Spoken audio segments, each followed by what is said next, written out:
Franklin makes it out of the tiger's den only to be put into the lion's den. Veronique is kind of on some snake stuff, and Peaches might be the man behind it all. What's good, y'all? Sugar Sis Erica Vane coming to you right here on Erica Vane TV with another Snowfall video. In this video, we're talking about episode 6 from season 5. If you're new here, go ahead and hit that subscribe button and turn on your bell notifications so that you don't miss out on any of my Snowfall videos. Be sure to like the video if you like it and drop your comments in response to anything that I break down or anything that I miss as you watch the video. But without further ado, let's go ahead and get into it. First things first, we have made it out of that tiger situation, but the moment that Oso is able to shake the cage and get the little owner who decided to drug them and put them into this tiger cage caught off guard, he gets his leg snatched off by the tiger. This was such a little random, interesting set of events. Gustavo and Franklin make it out. They try to hijack a car, and they happen to try to hijack the car of the same essays that have been trying to find them. They're taken back to one of the essays' places of business and proceed to get beat because they want to know where is the money. As we know in the last episode, Franklin and Gustavo stashed the money underneath a house after they were being chased by these essays, and now they want to know where it is. So in an effort to try to get them out of it, Franklin's like, all right, I'll take you to it. He leads half of the group back to the tiger house, for lack of better words, and is able to work his magic and make it out of there alive while also getting those people taken care of. From there, he is able to give word to Jerome and Leon, who come in as reinforcements so that they can go and rescue Gustavo, who was left behind as collateral. And then from there, they make it back to the club so they can try to start to put 2 and 2 together on who is actually behind the hits. Now, in this episode, we get introduced to a completely new character that we had no idea about by way of Kevin. Remember Kev? Franklin killed Kev? Well, his older brother is not having it, is out of jail, and he, along with Peaches, who became his inside man into Franklin's organization, helped organize the attacks on Franklin and his family. It looks like by the end of this episode, y'all, Peaches is made off with $5 million.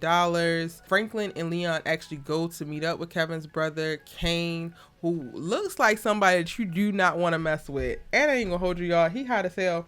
Come on, fine black man. But he definitely looked like trouble, and he looks like he's not backing down from any type of fight. As he says to Franklin, like he's not hiding anywhere, and he has a problem with some of the things and how they have transpired in the past. Franklin is like, yo, why didn't you just come to us? Because he's actually y'all's big homie. Why would he do that? You was moving funny. You didn't go to him after you killed Kevin and explained. So why would he come to you and look for the explanation? This conversation between Kane, Franklin, and Leon took up the last like 6 minutes of the episode and totally set the tone for the rest of the season and what we can expect. There's going to be more blood in the streets. There's not just going to be the issue of the LAPD and the cops coming at him, but now Franklin has another enemy in the hood that ultimately just wants his spot. He don't want to figure out how to play nice. He don't want to just come for this piece of territory. I think that he ultimately wants to take over and sit on Franklin's throne.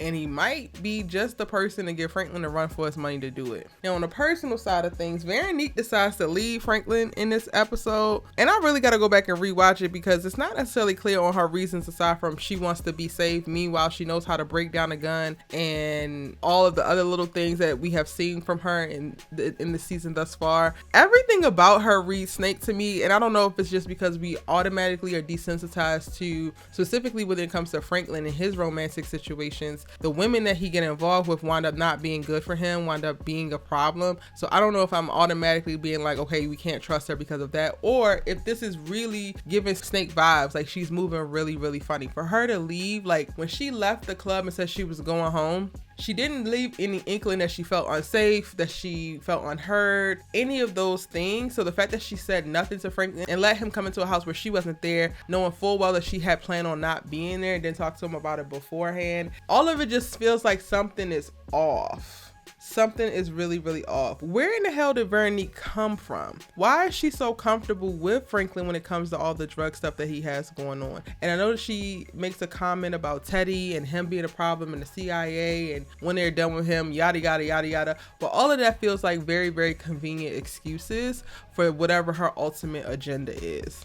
And in this episode, we get proof that she's actually pregnant, unless this is a paid actor by way of this nurse. I know that's something that people have been talking about in these interwebs or the internet streets. Everyone wasn't necessarily sure that she was actually pregnant, if this was all a part of the con for Franklin, but we get a sonogram in this episode. This episode was kind of like, had a lot going on. It moved the story forward. However, it had a lot of things going on, a lot of things to try to keep up with. Outside of Franklin, Teddy is on the mend still at Paris's house, and she cuts him a new deal because she found all those bricks in his trunk last episode, as we saw, and ultimately, I guess also on getting him to agree for more money for her in a better position. They're also going to have some little romantic whatever. Sis already rubbed me the wrong way when she was out there masturbating after doing surgery on him. I'm like, girl, you got a lot going on, and I don't really understand. But you keeping him alive for now, but she could definitely be a problem. The fact that she was going to get paid $250,000 and then she found them bricks in the back of the trunk and now she wants more. Yeah, she could definitely be a problem.